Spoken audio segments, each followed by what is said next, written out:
Hey there, Star Trek fans, and I call you Star Trek fans because, well, who else would be watching this but Star Trek fans, because I'm with you, my friends. My name's Russell Skeet from Sun Country Radio in High River, and I want to let you know we've got a great panelist coming up here at Vul-Con 2018 on the big stage. Tucker Smallwood, you know him from Star Trek Voyager, you know him from Star Trek Enterprise, you know him from a lot of other things. We've got him right here on the stage. We're going to be having a great chat. Stay tuned to VTV. Why? Because it's Vul-Con 2018.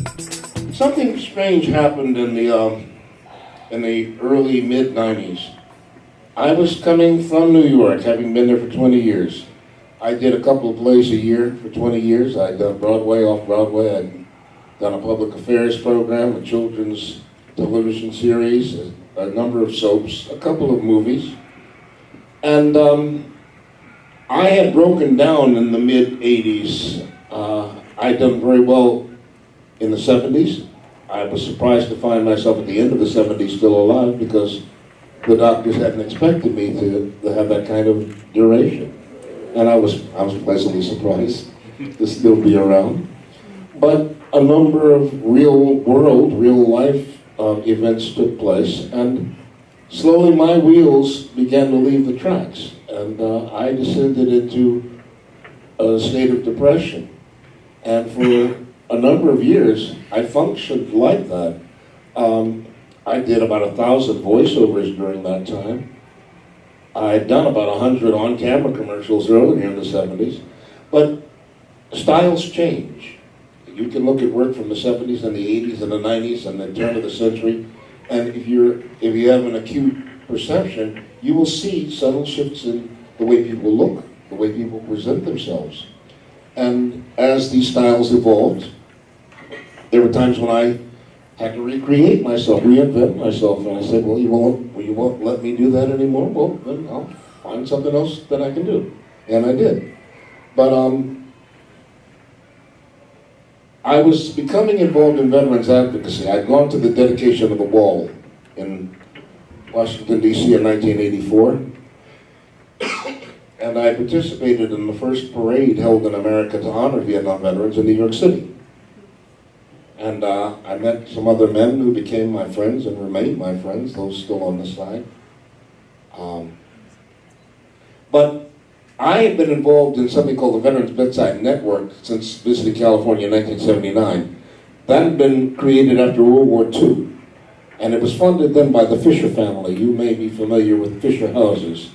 It's an incredibly singular charitable organization that creates homes for the parents and the families of soldiers who come back who have been badly injured, so that the families can be near them as they heal and recover. And there are probably 50,000 veterans organizations. Charity Navigator will rate them. I am not a fan of the Wounded Warrior Project. Wounded Warrior has sucked a lot of air out of a lot of rooms.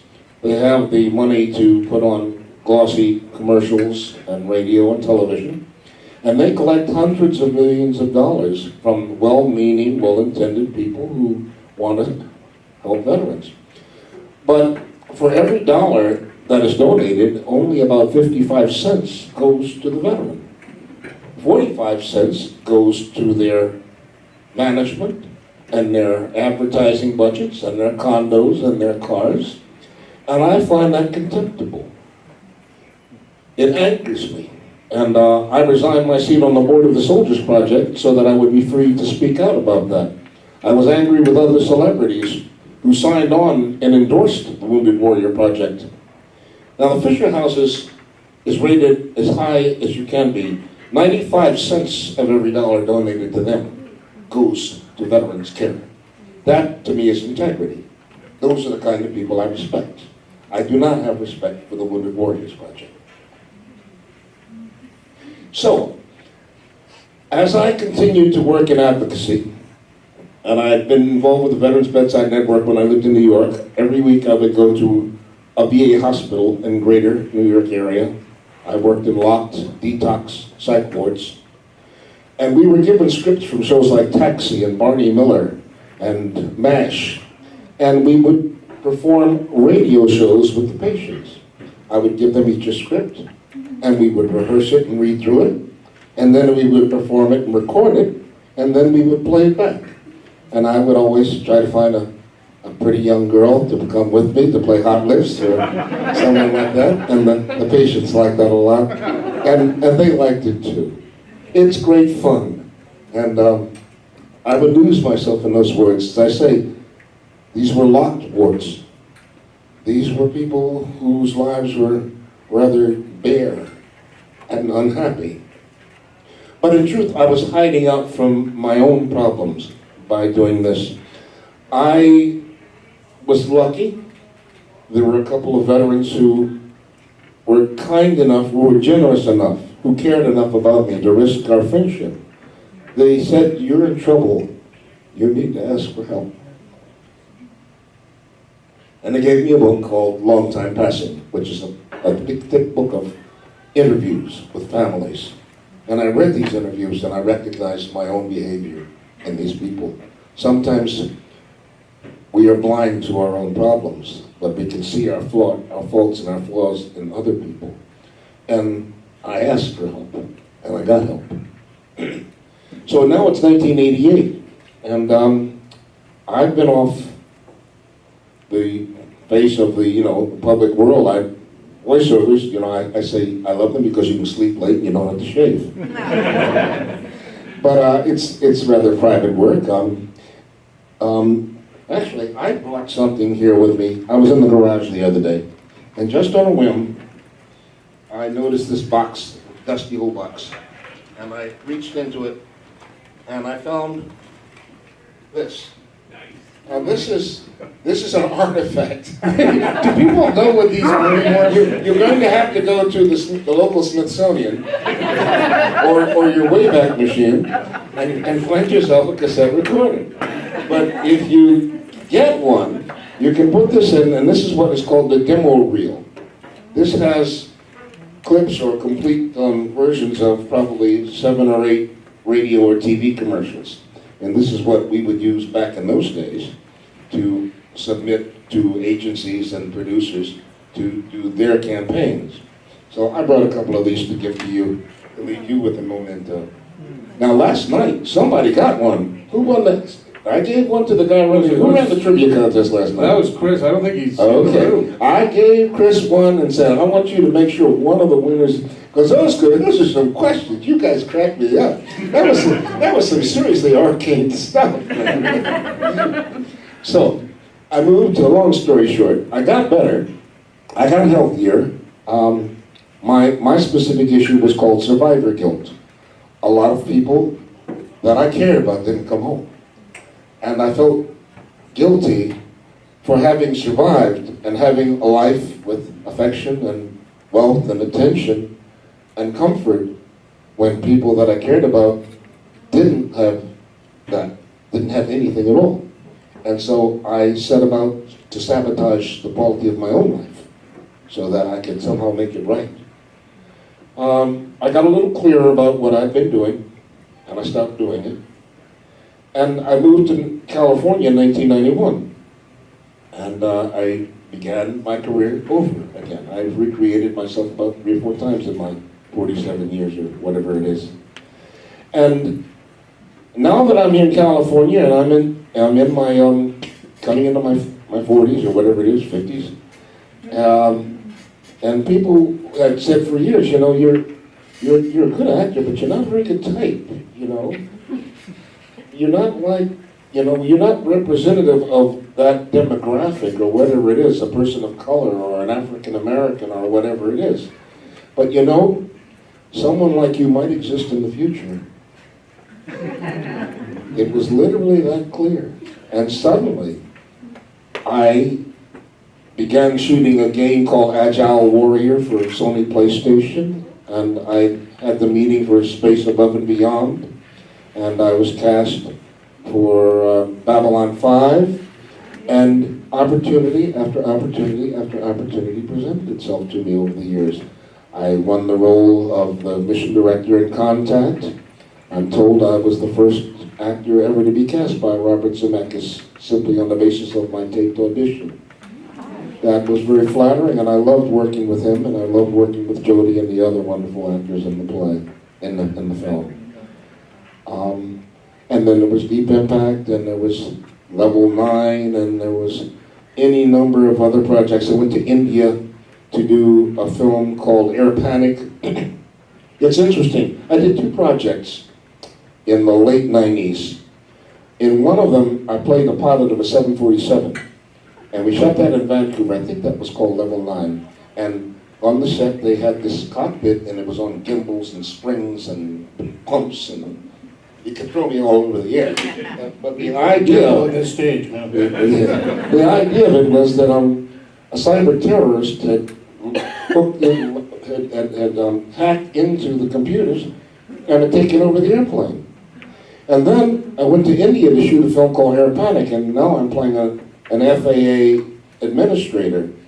And what I found interesting was, in Canada, the plane was, the set was on, it was all tech. It was gimbals and springs and pumps. In India, there were 100 Indians with ropes and poles pulling on the set to make it shake. And so they used the technology that they had to get the effects. But the important thing is, both of these projects were created prior to 9/11. And in the first 5 minutes of our film, Air Panic, a 747 flies into a skyscraper in Denver. Clearly, this went straight to video. That's what happened. But it was in the zeitgeist. I was involved in 2 projects with basically the same idea of terrorists taking over planes. And it was prior to 9/11. So the science fiction continued. However, in 1998, on New Year's Day, I lost my father. And it rocked me. He remains one of the most impressive men I've ever known in my life. And I revered him. And a couple of weeks later, I went to, I think I went to a convention in England. And I was up for this pilot for NBC. And the director didn't want me. The writer wanted me, the producer wanted me, but the director didn't want me, and he sabotaged me. He told me, he asked me to do something that was not doable. And my training is to serve the writer and to serve the director, and then if there's anything left over, then I can have it. That's my training. And so I was trying to do something that wasn't possible, and it twisted something in me. And I came home, and I woke up in the morning, and I went in to rinse out my mouth, and I spit, and I missed the bowl. And then I looked in the mirror, and I realized that I had contracted Bell's palsy. Half of my face was paralyzed. And for some time, I didn't know if I would ever work again. And for months, I sat around, I went through acupuncture for several weeks, and I would wake up in tears in the morning, knowing how much it was going to hurt. And I finally said, I can't do this anymore. I just can't. I can't ask myself to do it. I'll just have to get through it somehow. And months went by, and I told my agent, you can't send me out. If they see me like this, I'll never work again. And they called and said, Star Trek would like to see you. And I said, I could do that. I could do that. But they said, no, he's not an alien. He's not makeup.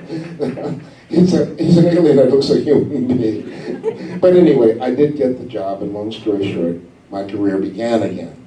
But again, I would have momentum, and then I would have to stop. And by the time I could get back into the game, other people had come along with newer projects, and they were hot, I was not. And so, I'd get on with my life and do whatever there was to do. So it's been a very eclectic, spotty life. I was tickled when Ron Braga called me in for Enterprise. I loved working with the guys that I created the cast of the Xindi beings. And as I said last night, there was no Bible. By and large, in Trek series, there is a Bible. You have a language, you have the rituals, the mores, the culture, but there was nothing for the Xindi. And so we, the actors, got to create it. And that was very unique, and I'm very, very proud of that experience. But those were long, long days. 2 hours to wake up in the morning, an hour and a half at night to take it off, and then you'd work from can't see in the morning till can't see at night. And you'd go home and get a few hours sleep, and you'd come back in and start all over again. But working with great people, Scott Bakula is a great guy, he's a wonderful leader, and I enjoyed that experience very much.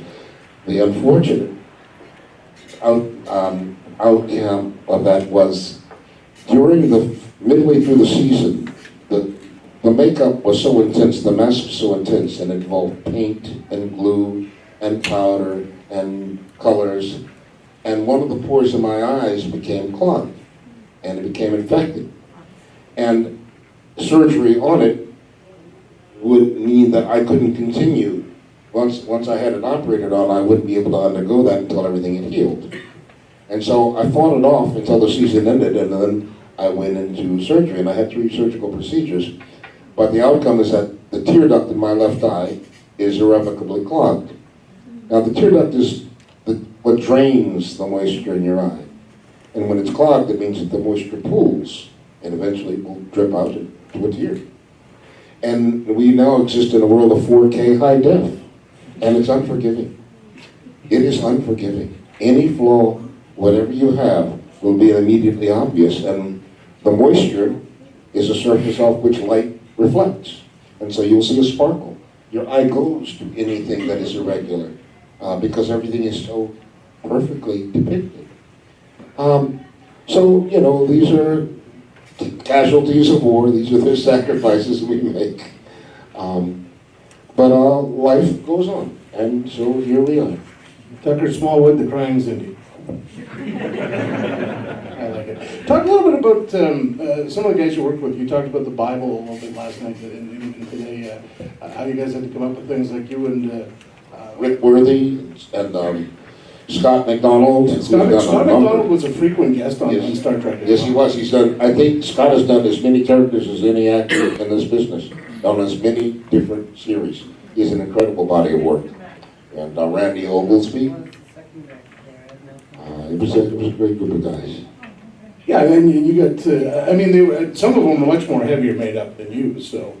No, some of them had heavier costumes. Well, now Scott had contacts. Okay, I don't know how I would have responded to that, but he had lenses. But no, the makeup of the primates was as extensive as anything. Rick's was pretty much almost like a Sasquatch. He was the arboreal. No, the primates was the most extensive in terms of duration of time to apply it, because it had to be put on layers and Well, talk a little bit about you got the start. You were in Voyager, like you said. You played an alien who looked like a human. Yes. So that was a bit interesting. Now, just judging from what I could see, I knew you had been in the military. When I first even watching that show back when it was on, I checked out. I knew you were in the military at one point. You could really tell because you brought, I think, a lot of that training to the role, both roles, quite frankly. Well, people have qualities. People can either act, using the word act with a small a, pretend to have a quality, or they simply possess a quality. A woman can possess a sensualness, a sexiness, an erotic quality. A man can possess a forceful, commanding presence, or an angry, mean, dangerous presence. These are strengths for certain people, and they are their go-to quality.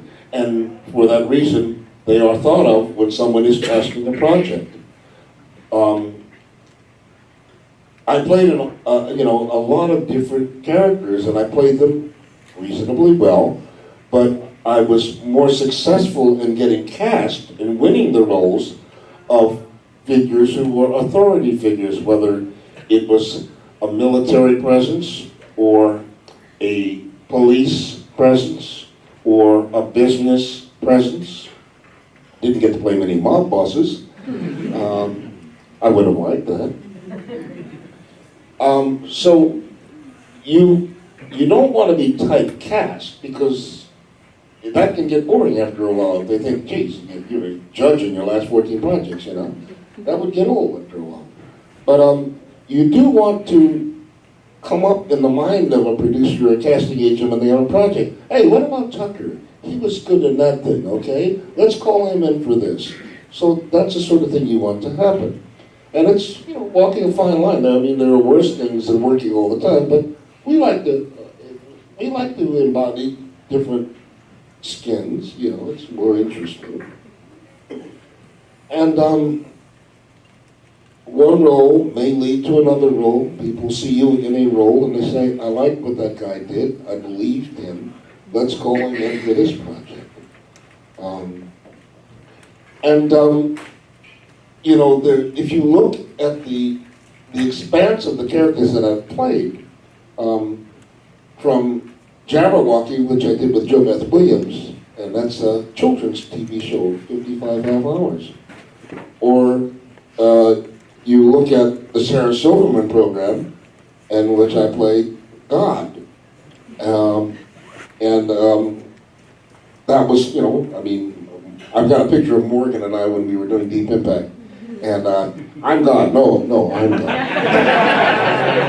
and it sort of looks like that because we're looking at each other.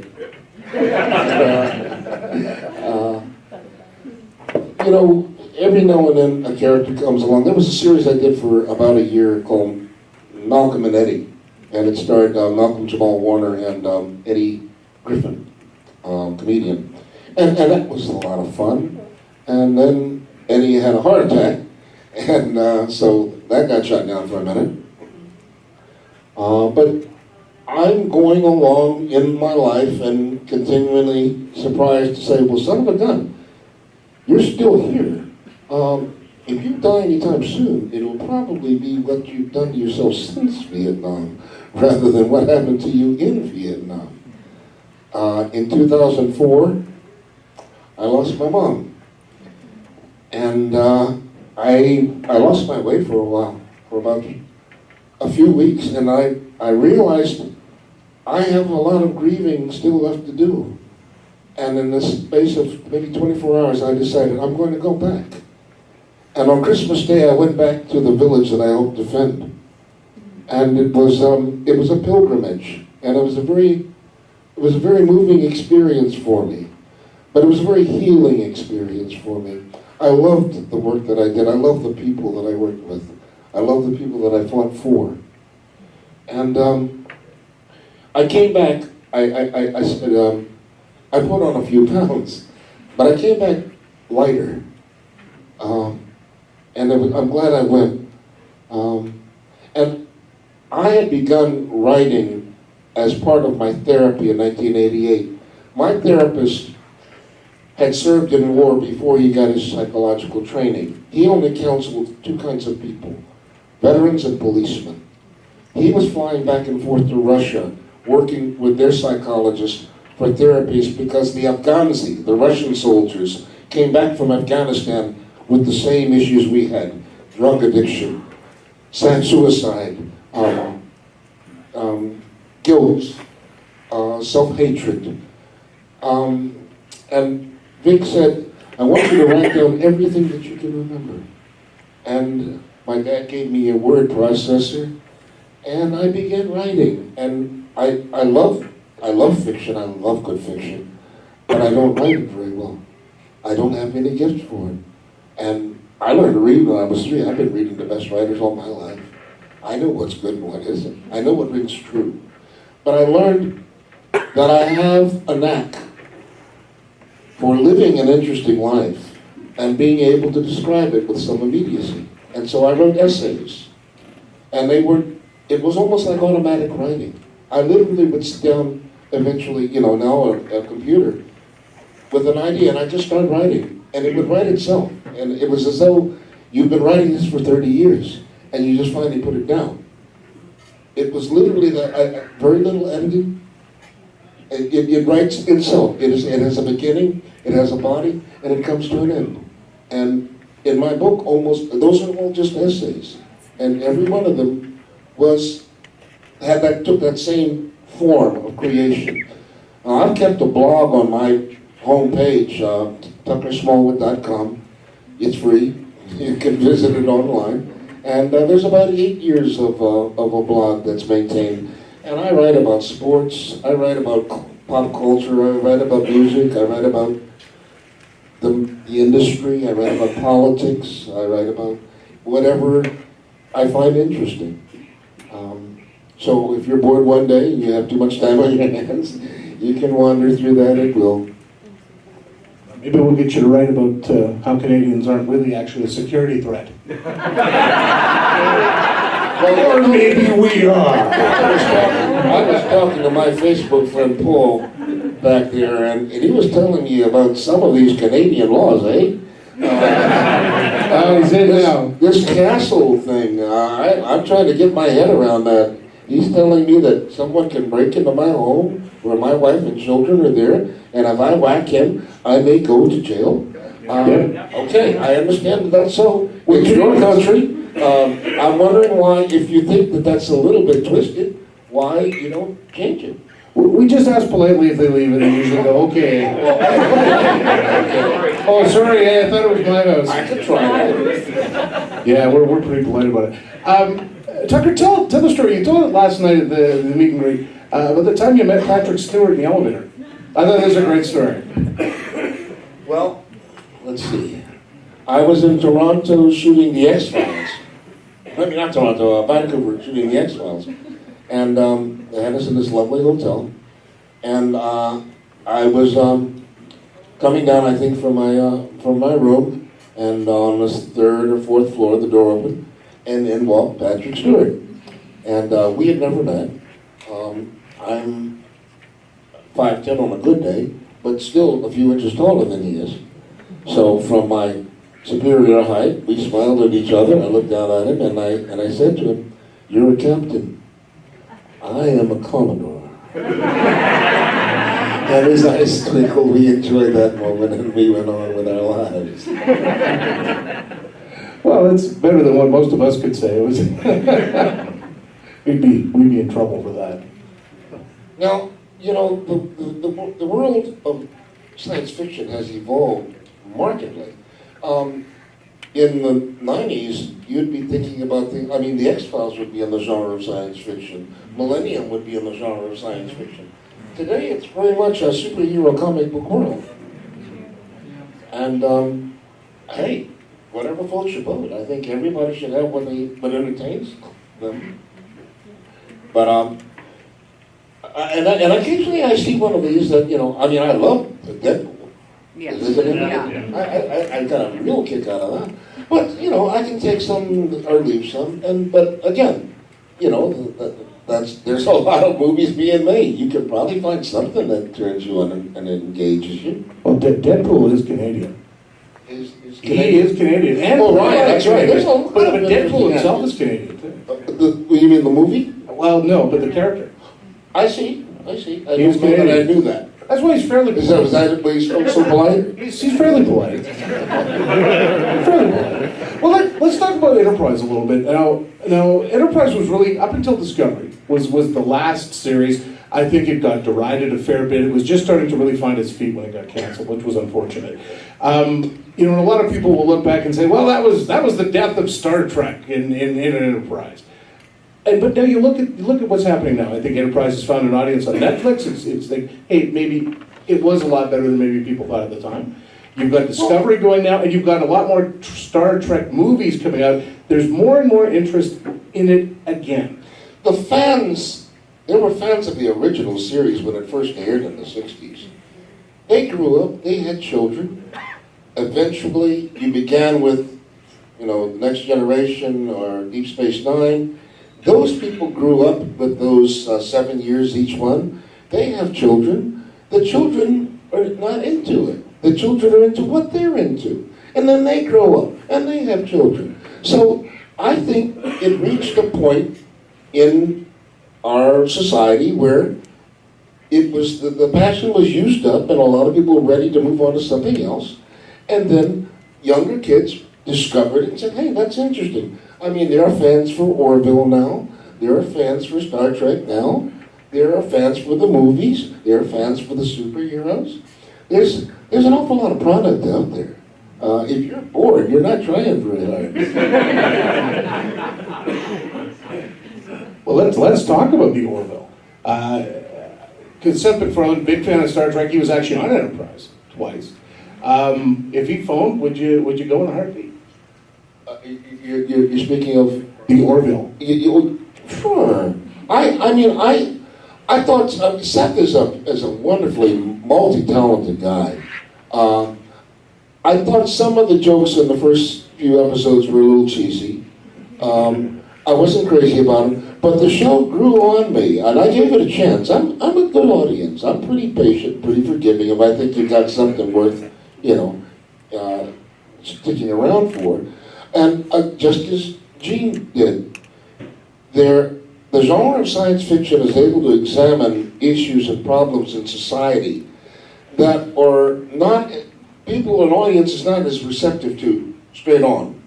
But if you present these issues obliquely, as a quality of another species, of another people, I think an audience can look at that with more objectivity and less of their own baggage, and look at it fresh, and come away with understanding that they might miss with a literal presentation of it. Roddenberry was aware of that, and I think Rod Serling was aware of that. It's just good. It's just good filmmaking. It's good creativity. So I wish Seth, success. I think the production values are outstanding. There are times when remember the guys during the game that they play. It can be funny. I like physical comedy. I don't I don't enjoy the Family Guy kind of stuff as much. But there's something for everybody. Well, let's go to the audience here and see if anybody's got questions. Hands up, anybody, if you have something you want to ask Tucker. Here we go, right in front. Stand up, nice and loud, holler it out. What's the strangest item that somebody's asked you to autograph? Interesting question. Boy, not many body parts. Damn it. I think that's a challenge, ladies or gentlemen. Fans will have things that they've purchased or they've created, and I'm happy to sign them. But nothing specific, comes to mind. I mean, I've seen incredibly elaborate and beautifully created pieces of art depicting a scene or some object from Space Above and Beyond or from some other sci-fi series or B5. But I can't think of any specific object. It would probably be an item of clothing. And then they said, well, where would you like it? Anybody else? There's one way in the back. Holler it out, sir. What was it like being part of Species 8472? Well, it was very much like being part of the Homo sapiens because it was performed by one. It was kind of cool being on the same set with Ray Walston because my favorite Martian goes back to my younger days. Some of you may have discovered that on Netflix or whatnot. And this was late in his life, and he's a sweet man. And it was just fun working with an icon in the field. As I think I mentioned last night, somebody asked, well, who's the biggest asshole, or something like that. Something like that. Who's you like least, or whatever. And it wasn't about the actor, it wasn't Ethan, it was the character was a pain in the neck to me. And I was shooting Discover at the Japanese Gardens, which is about 10 minutes from my home. I bought my home after the earthquake in Los Angeles. I'm about a half a mile from the epicenter of the Northridge earthquake. And this is about 10 minutes from me, and once I discovered it, I think I probably first discovered it when we did, was Biodome before Discover? Do you remember? Before Enterprise? Because it was it before Enterprise? No, not Enterprise, but Star Trek Voyager. We filmed both of those shows at this Japanese garden, And I would do what I call the ninja. I would drive there at night and go over the wall and just walk around in the gardens and meditate and smoke a little. And it's a very otherworldly place. It's beautiful. And it's nothing like you could imagine would ever appear in the middle of the San Fernando Valley, very near a water reclamation plant. It looks like something that belongs in Kyoto. It's beautiful. And there are waterfowl there, and there are koi there, and there are bridges there, and temples. And it's a very serene, spiritual place, and I enjoyed going there and being by myself and meditating. So I'm in the scene with Ethan, and I'm telling them, take Mr. Nelix and the rest of these people to this place, and he says, Nelix! And I looked at him, and I said, whatever. And as I recall, that was scripted. It wasn't an ad-lib. Well, yeah, you said that last night. In Star Trek, you don't ad-lib. You don't ad-lib. No, it's one of the few shows that I've done. I'm not a comic. I'm certainly not a pushy guy. I respect the writer's craft. But there are some characters I know better than anybody knows. Meaning I know their rhythms. I know their tempos. I know that saying these 5 words in this order will have authenticity, and saying it in this order will not. And most writers are very flexible and patient and grateful when I tweak their dialogue. I've often said, if your name isn't Ibsen or Shakespeare or Shaw, I've probably rewritten your dialogue. And you probably are grateful. But in the Trek world, you do not change a the to an without permission. And I respect that. That's the way they roll. Okay, anybody else? Question right here? Stand up, sir. Hollered out. You said something really interesting last night about using tapping on imaginal wells versus autobiographical wells to avoid sort of triggering yourself, exposing yourself to risk. And I was just wondering if in your work with veterans, you're able to kind of communicate or share some of those tools with those folks to help them find paths into recovery.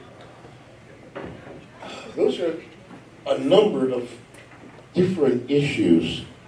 As an actor, you want to create a reality. My work with veterans is not about creating an artificial or fictional being. It's an effort to help a veteran come to grips with something that he has not yet resolved. So, as an actor, if I want a certain color, a certain feeling, a certain flavor in a scene, then I will make the artistic decision, here's the background of this guy, this and this and this happened to him.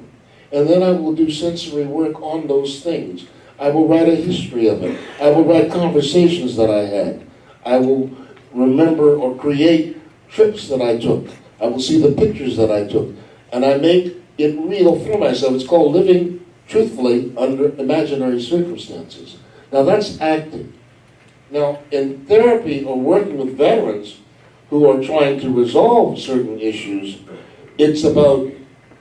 sometimes it's about getting them to the point where they can look honestly at something that they're conflicted about and let that be okay. Sometimes they have to look at it obliquely, because if they look at it straight on, they will go into a defensive mode and not see clearly anymore. Their survival instincts take over. That's dangerous to me. That's going to break me down. I'm not going there. But I am not a therapist. I am a resource.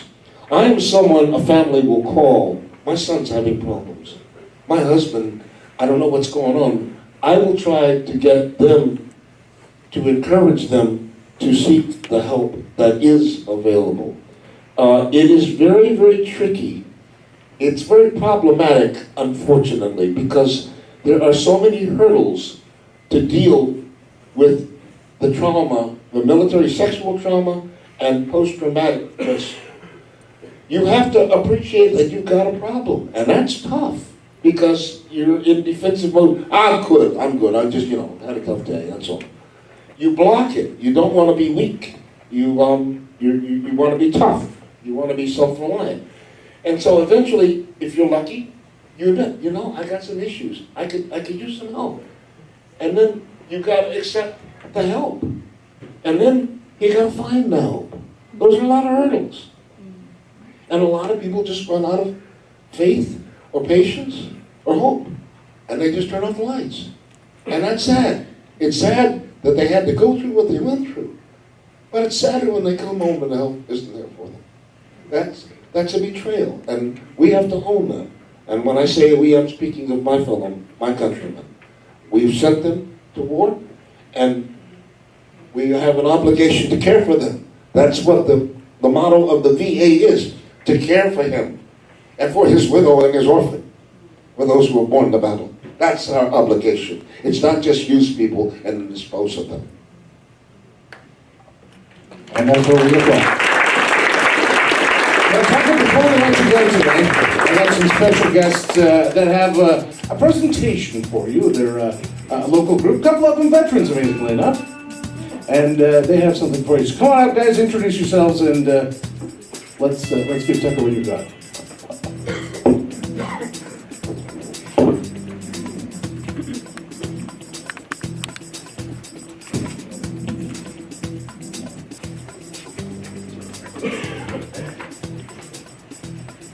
All right, as you indicated, Tucker, it's, there's no honor that's greater than those that serve their country. And although my friend here has served her country, I wanted to, but medical reasons kept me out, and a bunch of our other crew, same situation. So we do appreciate what you've done, and what we'd like to do is we'd like to present you with a certificate of promotion for our club as a Marine captain, because I understand that was the rank you held in the war. Oh, you mean Tucker or my character? Well, your character was a Commodore, and unfortunately we can't. Unfortunately we can't promote as high as a Commodore. They won't let us quite yet, but we'll push that promotion through. So, but we do appreciate what you've done, and our captain here has got a ball cap and a T-shirt for you from our club. So, and. Unfortunately, the shirt's an extra large. Oh, okay. You're working on it right now. Yeah. That's very handsome. I thank you very much. Nope, and appreciate you, and everyone here in this room obviously are Star Trek fans, and we appreciate the work that you've done for Star Trek. And then some of us who are Marines, we appreciate what you did for space above and beyond. Darn Fox for getting rid of that, but Exactly right. Dogs on the main. yeah, exactly. Yeah. So, all right. Well, thank you very much. Thanks very much to the crew of the USS King Edward. Big round of applause for them and for Tucker. Very good. You're now officially back in Stargate. Congratulations. Thanks very much, you guys. It was great. Tucker, thanks very much for coming in. We've had a great time today. Thanks for everything, sir. And big round of applause, everyone. Tucker Smallwood.